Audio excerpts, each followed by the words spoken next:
Hello, everyone. Welcome to Brighter Rays. This week we're looking at Proverbs 2, 5 through 7, and then verse 9 today. And this is called The Lord Gives Wisdom. Now, the Father in Proverbs has instructed us to receive His words and to treasure up His commandments with us. We are to make our ears attentive to wisdom and incline our heart to understanding. We're to lift up our prayers and call out for insight. We must lift our voices for understanding. We are then called to seek wisdom like silver and to search for it as for hidden treasure. Now, throughout history, man has pretended that they can get and grow in wisdom apart from the one who gives wisdom. It's interesting that the word philosopher comes from two Greek words. Philo is one of the words for love, and Sophia is the word for wisdom. Yet worldly philosophers always miss the mark. They study, they write books, they teach the common man on what true wisdom is, but they never really find wisdom. In Acts 17, we have the story of Paul. Paul's trip to Athens. He spoke with the philosophers of the day there. Some called him a babbler, others said he was a preacher of foreign gods.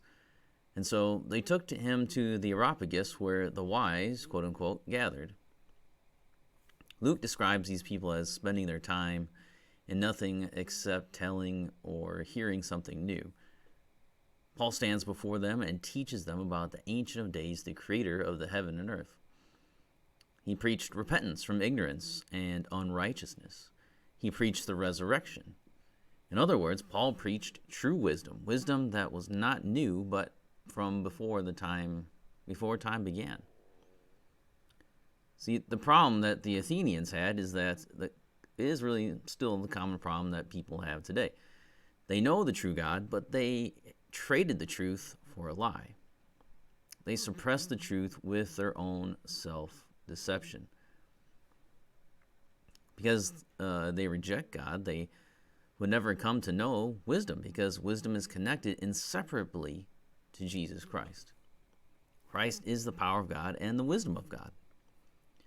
Now, in our text today, we'll see the substance of wisdom, and then we're going to find the source of wisdom, and then finally we'll hear who are those who receive wisdom. So that's the plan for this week as we go throughout this study.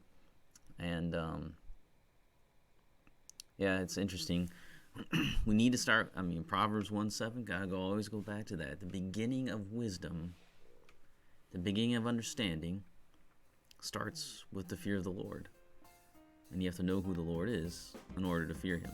So come back next time. We'll begin to look at the substance of wisdom, and that starts with verse 5.